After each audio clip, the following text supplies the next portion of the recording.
රස තාරු සෙවනේ මගේ ලෝකය ඇත නගරයේ ഘോഷාවෙන ඇතට අපි යමු ගමනාන්තයක් නැත මාවත සමග පමණක් බැඳෙමු කඳු යායේ උකුලේ හමන සුළඟේ සැනසුම සොයාමු අපි මේ නිම්නයන් අතරේ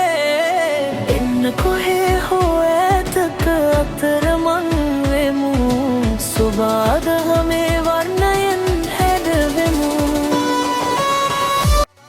ගංගායුර සහගිනි මැලයේ උණුසුම නිහඬ රාත්‍රියක මතකයන්ගේ මෝදු බව පාදයට දැනෙන තෙත් පසෙහි සුවඳ